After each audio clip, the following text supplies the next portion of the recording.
If the thought of walking into a packed shopping mall makes your stomach drop, if crowded concerts feel more like a punishment than entertainment, if busy restaurants trigger an immediate need to leave, you're not broken, you're not antisocial, and you're definitely not overreacting. What's actually happening is your brain is picking up on things that most people are completely oblivious to. While everyone else is vibing and having a great time, your nervous system is running a completely different program. And here's the thing nobody tells you. That program isn't a malfunction. It's actually way more sophisticated than you realize. Today, we're diving into the real psychology behind why you hate crowded places. And by the end of this video, you're going to understand that your brain isn't working against you. It's actually protecting you in ways most people's brains don't even know how to do. Let's break this down. Here's what happens when most people suggest going somewhere crowded. They text you about some packed downtown spot, some concert, some event where there's going to be wall-to-wall people, and immediately, something in you just shuts down. It's not that you hate fun. It's not that you don't like your friends. It's that your brain instantly calculates what that environment is going to cost you, energetically, emotionally, physically, and decides it's absolutely not worth the price. And while everyone else thinks you're just being difficult or antisocial, what's really happening is so much more complex. Your brain is operating on a completely different level than theirs. You're not playing the same game. They're experiencing crowds one way. You're experiencing them in an entirely different reality. And that difference, it's rooted in actual psychology and neuroscience. Before we get into the 7 reasons why your brain reacts this way, if you're someone who's tired of feeling like something's wrong with you, for needing space, for preferring quiet, for actually paying attention to what's happening around you, subscribe to UNFELT. We talk about the psychology that lives under the surface, the stuff most people never acknowledge, but so many of us experience every single day. Now let's dive into what's really going on. Reason. Number 1, your brain doesn't have a filter, and that's actually incredible. The first reason you hate crowded places is because your brain processes absolutely everything, and I mean everything. Most people's brains come equipped with this automatic filter system. They walk into a crowded space and their brain just deletes 90% of the sensory input. They don't notice the flickering overhead lights. They don't register the 17 different conversations happening simultaneously. They don't track every person's body language. Their brain just filters it all out automatically. Your brain? It doesn't do that. Your brain is recording everything, analyzing everything, cross-referencing everything in real time. Psychologists call this sensory processing sensitivity, which is basically a fancy way of saying your brain is that person who notices absolutely everything, remembers absolutely everything, and never lets anything go. Every time someone in the crowd shifts their weight, every micro expression that flashes across a stranger's face for half a second, every subtle change in the background noise level, you're processing all of it at once. It's like everyone else is watching life in standard definition, and you got stuck with an ultra-high definition experience you never even asked for. Research shows that about 20% of the population has this heightened level of sensitivity. That's 1 in 5 people walking around with their nervous system permanently set to notice literally everything or die trying. And here's what makes it even more intense. Your brain doesn't just collect this information and move on. It stores it,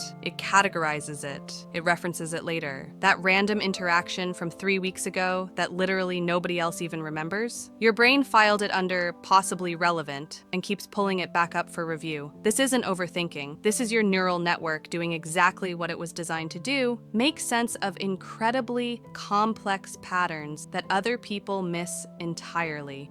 Reason number 2, you don't hate people, you hate performance. Let's get something straight right now. You don't actually hate people. What you hate is the constant performance that happens in crowded spaces. Because in crowds, everyone's wearing a mask. They're wearing the "I'm having so much fun" mask while internally they're exhausted. The "I'm totally engaged in this conversation" mask while their mind is completely somewhere else. The "everything's fine, I'm fine, we're all fine" mask while their eye is literally twitching from stress. You can read the real conversation that's happening beneath the words, the body language, the energy shifts, the truth that nobody's actually saying out loud. And that is absolutely exhausting. Not because you're judging anyone, but because your brain is constantly translating what's really happening while everyone else is just accepting the surface level version. Psychologists call this high perceptual sensitivity. Your emotional radar is so finely tuned that you're basically a human lie detector who never applied for the job. One study from Cambridge actually found that people who genuinely prefer solitude solitude tend to score significantly higher in emotional intelligence than people who constantly seek out crowds. You would genuinely rather have one real, honest conversation at 3 in the morning than attend 50 networking events where everyone's performing their highlight reel for each other. And that's not a flaw. That's integrity. That's authenticity. The problem isn't that you can't do small talk. The problem is your brain experiences small talk, like chewing on cardboard, while everyone else acts like it's somehow a 5-star dining experience. Your nervous system craves substance. It craves depth. It craves actual, real connection. And when you're forced to engage in these surface-level exchanges that don't mean anything, it's like asking a philosopher to get genuinely excited about discussing the weather forecast. You're technically capable of it, sure, but at what cost to your energy and sanity? Reason number 3, your brain runs on a completely different reward system. Here's where things get really interesting from a neuroscience perspective. There's a chemical in your brain called dopamine. It's basically your brain's reward system. And the way dopamine works in your brain is fundamentally different from how it works in extroverts' brain. When extroverts walk into a party or a crowded event, their brains throw an entire dopamine celebration. Fireworks, confetti, the whole deal. Their reward system lights up like a Christmas tree. Your brain, when you walk into that same party, complete silence. Maybe some crickets chirping in the background. But here's what's actually happening. Instead of running primarily on dopamine like extroverts do, your system runs much more heavily on a different neurotransmitter called acetylcholine. And acetylcholine rewards completely different behaviors. It rewards introspection. It rewards deep focus and concentration. And here's the kicker. It rewards being alone. It's not that social situations don't give you any reward at all. It's that your brain literally gets its high from completely different sources than extroverts' brains do. Reading a book at midnight when the world is quiet, taking a solo walk where nobody's asking you questions or demanding your energy, sitting in a quiet room just thinking, just processing, just existing. While extroverts genuinely need external stimulation to feel fully alive, you need internal space to access your full operating system. Neuroscientists have actually discovered something fascinating. Introverted brains have measurably thicker gray matter in the prefrontal cortex. That's the part of your brain responsible for abstract thinking, complex planning, and deep analysis. So, when you're sitting there doing what looks like nothing to other people, your brain is actually doing everything. It's processing, connecting ideas, creating new patterns, solving problems. You're not wasting time. You're not being lazy. You're running incredibly sophisticated mental programs while everyone else is operating on basic autopilot mode. That's not a bug in your system. That's an evolutionary feature. Reason number 4, you're an emotional satellite dish. Have you ever walked into a room and immediately known something was wrong, even though everyone in that room was smiling and acting normal? That's because your brain has what psychologists call mirror neurons that are essentially on steroids. You don't just observe other people's emotions from a distance. You absorb them. You download them directly into your own nervous system. Spend just 1 hour in a crowded space, and you're not only managing your own emotional state, you're also accidentally absorbing everyone else's stress, anxiety, excitement, frustration, and chaos like some kind of emotional sponge that nobody asked to be. It's complete psychological overload. Your nervous system is simultaneously trying to process 300 different people's emotional data, while also remembering to do basic things like breathe and walk. No wonder you need approximately 3 business days to recover from attending a 2-hour social event. But here's where this becomes a genuine superpower instead of just a burden. This makes you one of the most emotionally intelligent people in literally any room you walk into. You understand subtext that flies right over other people's heads. You read between the lines. You sense what people need before they even figure out how to articulate it themselves.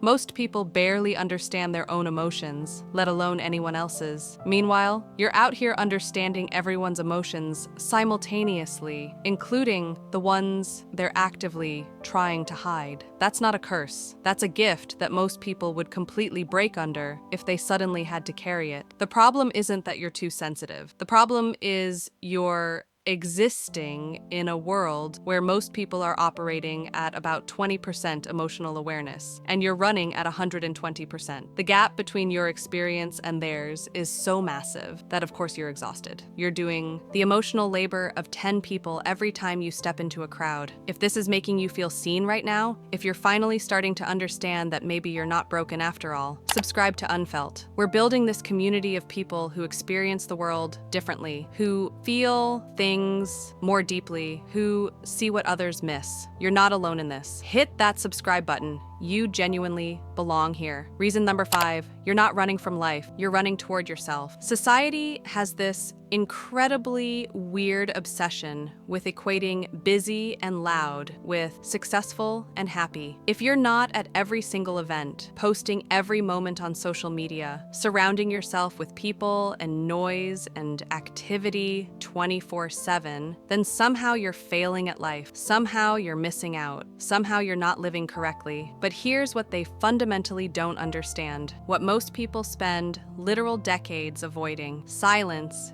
isn't empty space. Silence is where actual clarity lives. Solitude isn't the same thing as loneliness. Solitude is where you finally get to actually meet yourself, where you figure out who you are when you're not performing for anyone else. You're not missing out on anything. You're consciously opting out of a system that was never designed for people who think deeply, who feel deeply, who see deeply beneath the surface of things. You understand something that's genuinely profound. The quietest rooms very often can hold the loudest truths about life and yourself. Your peace isn't isolation from the world. Your peace is liberation from having to constantly perform, constantly explain yourself, constantly drain your energy trying to fit into spaces that were architecturally designed for a completely different type of nervous system than yours. When people ask you, why don't you go out more? Or why are you always staying home? What they're actually asking is why you're not willing to drain yourself empty, trying to fit into spaces that were never built for minds like yours in the first place. And that's not a question you owe anyone an answer to. Reason number 6, crowds steal your ability to process your own life. Here's something most people never think about. Your brain needs significant downtime to actually process your life, your experiences, your emotions, your thoughts. And crowds are literally the polar opposite of downtime. They're constant input with zero processing time. Think about what happens when you're in a crowded space. Your brain is receiving thousands of pieces of information every single minute. Sights, sounds, smells, movements, energy, conversations, stimulation from every possible direction. And there's absolutely no break, no pause button, no moment to actually integrate any of it. For people whose brains process information more deeply, and that's you, this is genuinely overwhelming on a neurological level. It's like trying to download 100 different files simultaneously on a computer that's already running at maximum capacity. Eventually, the whole system starts to freeze up. Dr. Susan Cain, who wrote extensively about introverts and highly sensitive people, explains that some brains are simply wired to process information more thoroughly. They need quiet space to think, to reflect, to make connections between ideas. And when you're in a crowd, there is zero opportunity for any of that. Your brain is stuck in pure input mode with no chance to actually do anything meaningful with that input. So if you find yourself actively avoiding busy places, especially during stressful periods of your life, it's because your brain is already operating at full capacity. Adding crowd stimulation on top of everything else you're processing is just too much. Your system literally cannot handle it. And that's not weakness. That's self-awareness. That's understanding your own limits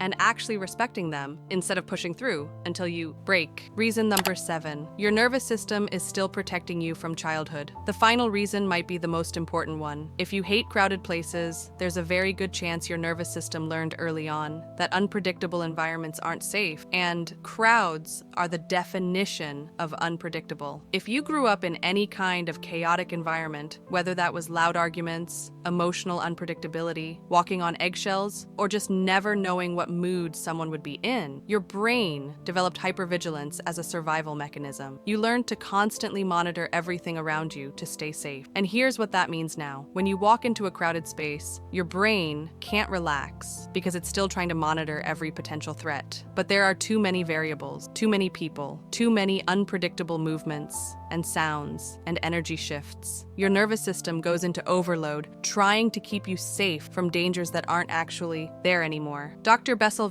Kolk, who's one of the world's leading trauma researchers, explains that our nervous systems store patterns from childhood. And if your childhood taught you that busy, chaotic environments equal danger, your adult nervous system is still following that programming. It doesn't matter that you're objectively safe now. Your body remembers what it learned back then. So if crowds trigger anxiety, panic, or this desperate need to escape, you're not overreacting. You're not being dramatic. Your nervous system is doing exactly what it was trained to do, protect you from what it perceives as genuine threat based on your lived experience. And honestly, that deserves compassion, not judgment. So, those are 7 psychological reasons why you hate crowded places. Your brain processes everything instead of filtering. You see through the performance everyone else accepts. Your reward system runs on a different chemical than extroverts. You absorb everyone's emotions. You're choosing yourself over noise. Your brain needs processing time that crowds steal. And your nervous system is still protecting you from patterns it learned long ago. If you related to even a few of these, I want you to understand something crucial. You're not broken. You're not antisocial. You're not missing out on life.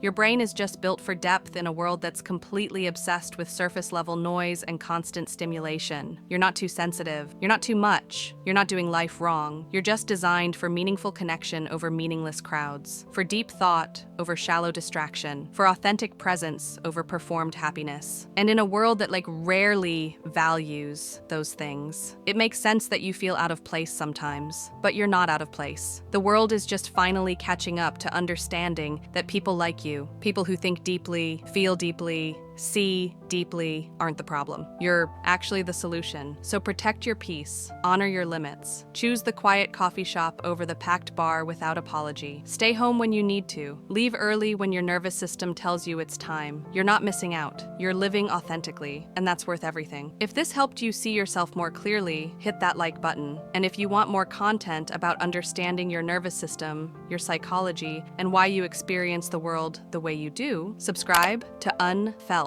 We talk about what lives beneath the surface. Drop a comment. Which reason resonated most with you? I read every single one. Thanks for being here. And remember, your need for space isn't a flaw, it's intelligence. See you next time.